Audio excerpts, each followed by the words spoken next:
rendez-vous. Alors merci beaucoup mu nekkoon Sadio Mané conférence de presse bi directeur de Tanger ñu ko doon déglu muy kàddu yoo xam ne yëkkati ko alors Tra yaa ngi woon ci point bu mooy fi ñu doon tëjee rek par rapport au système bi nga xam ne qui a été taillé pour Sadio Mané moo tax à chaque fois 2 matchs yi Iliman Ndiaye mooy génn alors que tu pouvais faire autre chose mooy prendre plus d'initiative dugal ñaari flanc yëpp ay boy yoo xam ne ils vont daw ñoo ngi daw. parce que congolais yi ñoo ngi génn te bu ñuy génn entre 60e minute ba 70e minute il laisse des espaces pourquoi ne pas utiliser ces espaces mais ba léegi il a continué avec son même système. di leen jéem a yóbbu en bloc haut mën a def ñu ngi koy waxatee seen jeu de passe yooyu. finalement moo tax ñun à un moment donné da ngay toog parce que xam nga ne tant que loolu changé wul match bi bu ñu doon football ba 130 minutes nii lay demee match nul kese lay kii quoi. donc pour man tey Pape Thiaw n'a pas osé. peut-être que dina am ñuy wax ak ñoom. mais li ma jàpp tey mooy que ku ñu seetaan 2 fois. xam ne li daloon Aliou Cissé bi ñuy éliminer Côte d'Ivoire. mu jël système que Sadio Mané mënul jouer 4-4-3 haute intensité. mu changé ko à 3-5-2 moo ñu commencé dal avec ce système là. il met pas de l'intensité et de la vitesse dans les 2 côtés. daam am na lu muy wax lu am solo mooy le fait que muy obligé jël Jacobs mais Jacobs il a énormément il a beaucoup joué tey. mais comme je dis le fait que pour man le rôle de Sadio Mané bi mu war a doon parce que c'est un excentré. Sadio Mané c'est un excentré de rôle. si tu ne lui fais pas jouer ce rôle là nga bëgg ko jouer 10 Sadio Mané n'est pas 10 bu dee fii am nga fi profilu 10 Iliman Ndiaye la. donc pour man mënuma un entraîneur da ngay dem ba jeex mais doo jàpp ñaar c'est-à-dire que li du ma nangu ci nit quoi nit ki da ngay gëm li nga def nga trancher mais pas demi-mesure quoi peut-être loolu laay reproché tey en tant qu'entraîneur parce que mën na gën a jël responsabilité am et y aller ba pare jël décision. moo tax keroog bi ñu doon wax ci sélection dama doon naan nañu nangu Sadio Mané di génn si vous vous rappelez je l'avais dit. ñaar yëpp Iliman Ndiaye mooy génn mais tey Iliman Ndiaye il devait rester sur le terrain. Sadio Mané moo waroon génn et peut-être un de tes milieux de terrain. pourquoi changer système yi parce que xam nañ ne Sadio peut-être mënatul joxe li mu doon joxe. pourquoi ñu demee kook Sadio bu demee ba jeexal ñu génne ko et au moins ñu maintenir benn système bi. mooy su xam nga bu dee da nga bëgg a jouer 4-4-2 point fort boobu noonu parce que ñoom dañoo jàpp ne Sadio Mané effectivement lu am la. tant qu'il est sur le terrain il peut mën na être décisif. effectivement mais il n'est pas le seul joueur décisif. il n'est pas le seul joueur décisif. ensuite lan ngay bëgg quoi. c'est bien de maintenir le ballon am domination. mais si on cherche l'efficacité ak joueur yi nga am.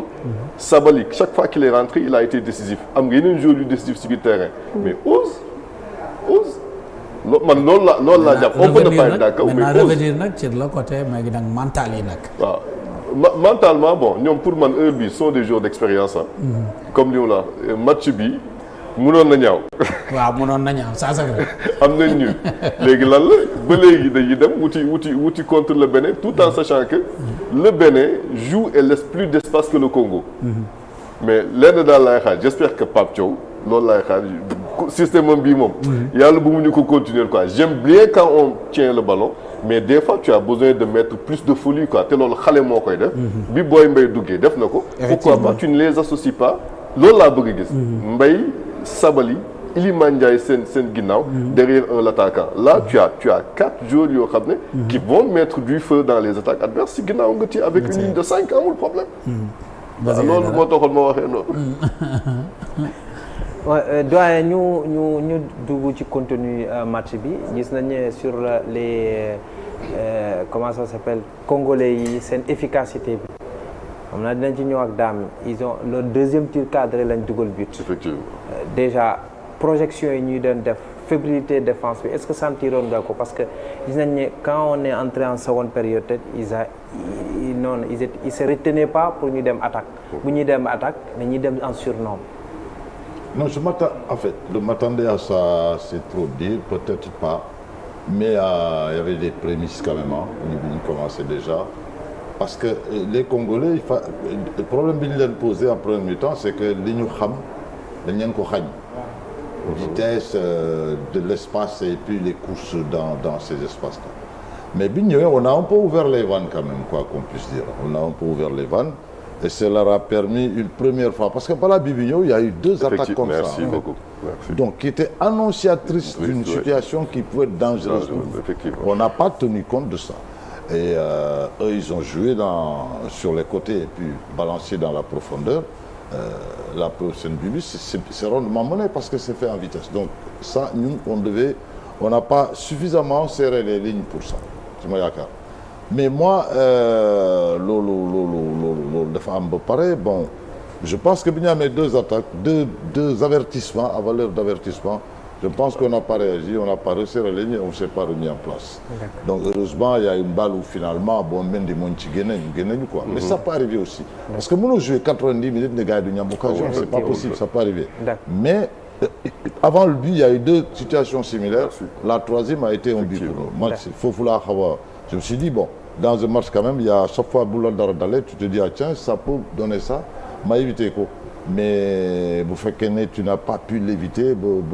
ça finalement mu nekk lu fatal ci yow je me dis que là il y a quand même eu voilà on a si tu veux ñun ñoo leen que permettre un tout petit peu hein je minimise pas l'unité parce que disons tu peux pas maîtriser un match 45 minutes à tout point de vue et que ce match que il te file entre les doigts en l'espace de 10 minutes ça se comprend pas au fur et à mesure oui au fur et à mesure 20 minutes 25 minutes 30 minutes oui mais maîtriser un match 45 minutes vraiment à tout un match maîtrisé abouti et puis en l'espace de 10 minutes le match te passe entre les doigts donc il y a quelque part quelque chose qui n'a pas marché dans le positionnement du Sénégal ou dans l'attitude de certains joueurs le haut niveau Dame à la mi-temps on disait que sénégalais yi surnombre lañ dul def attaque gis nañu ñi congolais yi n'ont pas hésité dañoo dem ils étaient en surnombre sa boy bi Mbongonda mu ngi woon foofu noonu comment il s'appelle l'attaquant Bakambu était à guetter les deuxièmes ballons repoussés yi te moom la amoon ñoom lu ñu osé ñun osé wuñu ko ba ñu njëkk a encaissé waaw si tu te rappelles maa lay wax ne la Congo équipe buy jouer survie la équipe buy adapté wu et ils sont adapté wu nañ si suñu système parce que gis nañ li ñuy jouer boo xoolee en deuxième mi-temps dañu ñëw dagg suñu transmission yi parce que xam nañ ni suñuy attaqué ligne déclencheur bi moom mooy suñu ñaari milieu terrain yi donc ñu yéegal ñaar ci kanam 3 ci kanam pour gêner ñu def beneen ligne ci ginnaaw donc moom moo tax après mënuñu woon progresser ci milieu terrain bi moo tax ma ni la Jacob moo doon suñu point de sortie moom moo waroon yéeg plus parce que boo seetaanaatee match bi Jacob déjà am na bal ñu ko jox devant mais dafa génn touche donc dafay yéeg ba ci kaw ci ligne bi su yéegee ci kaw ça permet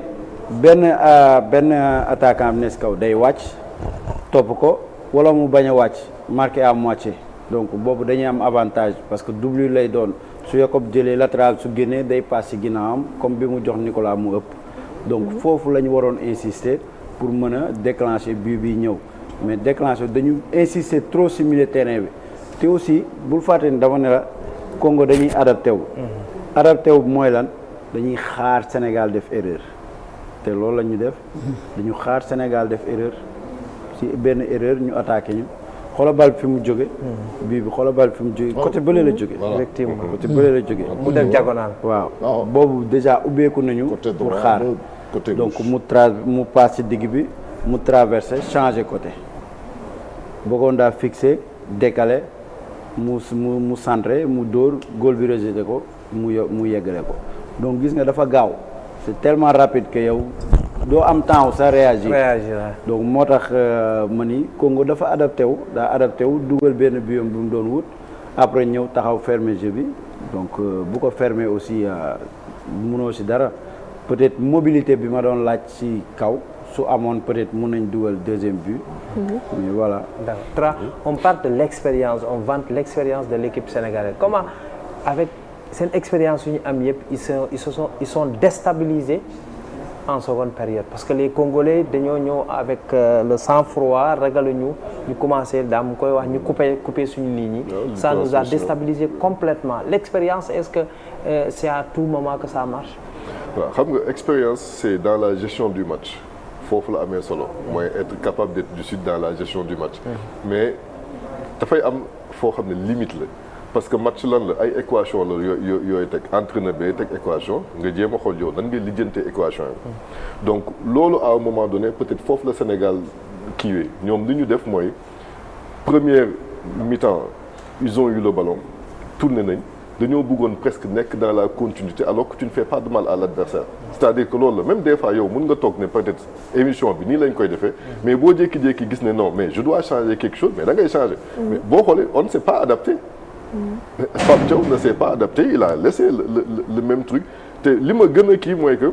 ñun on jouait 4-4-2 côté fort mais xoolal bitu Congo bi fan lañ kii suñ côté faible lañ jëlee. waaw foofu la ñu remonté bal bi parce que foofu mooy porte de sortie da ngay tëj sa benn côté ne leen doo leen fi jaar mais lan la dañuy jaar feneen fi bi ñu jaaree feneen fi après lan la dañuy renversé après toj say caax mais loolu bi amee yow yan force nga am Sénégal de tout temps tu peux pas avoir des joueurs yoo xam ne qui prennent la vitesse tu les laisses sur le banc pour coûte que coûte naan da ngay maintenir nu ñu koy waxatee la possession du ballon te tey combinaison yi nga doon amoo ko fa c'est-à-dire que des fois mooy loolu mooy que tey tëj nañ ma naa changé trouver une réponse peut-être que c'est ça qu'il n'a pas fait réponse yi mu jéem am pour man ce ne sont pas les bonnes réponses yi mu jéem am c'était pas les bonnes réponses dans ce match-là tu sors pas Iliman Ndiaye même Sadio Mané su dugalee c'est pour moi c'est lui que tu sors Sadio Mané mais jàppoo ne je crois CAF moom lañ jox homme du match CAF Iliman Ndiaye est-ce que position buñ ko teg moo dox mooy li ngay wax moo tax ma ne le système a été fait pour qui gis nga système c'est fait pour quelqu'un c'est comme football des fois ak basket c'est-à-dire si tu as un Messi beaucoup d'entraîneurs mettent un système pour Messi pour le mettre en valeur Aliou Cissé bii dem Côte d'Ivoire le système était mis pour mettre en valeur Sadio Mané système bi également c'est mis pour mettre en valeur Sadio Mané moo tax ma ne tey man laay comprendre le système tey laa comprendre pourquoi la frustration également d'Iliman Ndiaye parce que ce système-là ne le met pas en valeur mais tey bu ñu la tëjee pendant les 61e minutes amoo li nga bëgg mais est-ce que doo jël moo tax ma ne la sànq bi ma sama première prise de parole prise d'initiative un entraîneur bon nit ñi dañoo wute man boog je préfère être un entraîneur qui ne subit pas et qui fait subir à l'autre et qui prend des initiatives je préfère être un entraîneur boo xam ne même boo nekkee cadre même si c'était Messi dans mon équipe je suis ton entraîneur tu es le joueur heure boobu match bi lan la gënoon laaj est-ce que jàpp ngeen ne match bi Sadio Mané la gënoon laaj ou bien jàpp ngeen ne peut-être tu aurais dû mettre Sabaly ou bien deux laaf yoo xam ne kii nañ la réflexion est ouverte mais man mon opinion mooy que match bi fi mu tolloon possession bi ci kaw stérile na tu n'as plus tes combinaisons utilise la vitesse la percussion même bi ko booy bu am 16 ans dugg amala loo xam ne gars yi defuñu ko léegi lan ngay xaar qu'est-ce que tu doutes c'est une question que je me pose mais je suis pas un entraîneur man boo xam ne qui toog di xaar je préfère attaquer surtout que tu l'as benn milieu défensif laay génnee wutal keneen ñoom ñu nekk ci ginnaaw et je me retrouve avec 4 lignes de 4 ci ginnaaw boo xam ne tu as Iliman Ndiaye peut-être si axe ou bien sax nga yóbbu ko beneen côté parce que contre Congo benn côté nga jël mooy que c'est la prise d'initiative que je n'ai pas senti c'est Pape Thiaw et c'est ça qui est un peu frustrant. Mais lui c'est comme ça qu'il joue à Everton day nekk ci digg bi lay nekk du nekk ci côté. mais il doit se sentir plus à l'aise que sur les côtés. mais mooy li nga wax kon ça revient li mu waxoon sax bu dee si digg bi la kañ. mooy lan sacrifice Sadio Mané tu le mets à l'axe mu gunge ligne de 3 bi kii Sabaly. non ça Iliman laa wax à Everton il joue derrière l'attaquant. waaw moom laa lay wax. moom laa lay wax sànq moom laa doon wax sànq dama ne boo sacrifier Sadio Mané. Tu mets 2 excentrés. Iliman Ndiaye, il revient jouer derrière l'attaquant. Est-ce que tu vois 4-3-3 bi nga doon wax. Iliman Ndiaye, tu as 2 milieux défensifs. Iliman Ndiaye joue derrière l'attaquant. Tu as un attaquant et maintenant tu as tes 2 excentrés. Heure boobu xoolal li ngay am ci kaw. Tu vas là avoir la percussion d'Iliman Ndiaye qui va maintenant éliminer ce jeu avec milieu 10 et tu as 2 flancs yoo xam ne ñaar ñu mun daw ñoo fay def. mais heure boobu boo ko defee tu sacrifies Sadio Mané moo tax man la même si Sadio Mané tey est élu l'homme du match ce système là suñ ci continuer ça peut nous déstabiliser moom la maintenant ce sont des options option Pape Thiaw lo def na ko tey nul nañ di keroog gagné nañ on le respecte mais je crois que ce système a des d'accord daam nga foog ne changement yi bu doon yow nga nekkoon à la place de Pape Thiaw parce que on a vu le décembre moom quand bi ñu ñëwee deuxième mi-temps mu xam ne il a un ascendant psychologique ci gars yi rek mu commencé changement yi tous les pièces qui ne marchaient pas mu génnee leen mu dugal ñu bees yi ça a donné encore plus de dynamique à son équipe et ñun nga foog ne ligne d'attaque bi quand bi ñu ñëwee ñu gis ne affaire mu ngi mu nga changé lan la waroon def ci sa jamono yooyu. waa jamono yooyu lu mu waroon def mooy si sama xalaat man su doon man la damay génne Jacob dugal Malick plus offensif ma jël ma ñaanal leen ma delluwaat Tanger parce que Pape Thiaw commencé na en direct Tanger conférence de presse bi ñu dem Tanger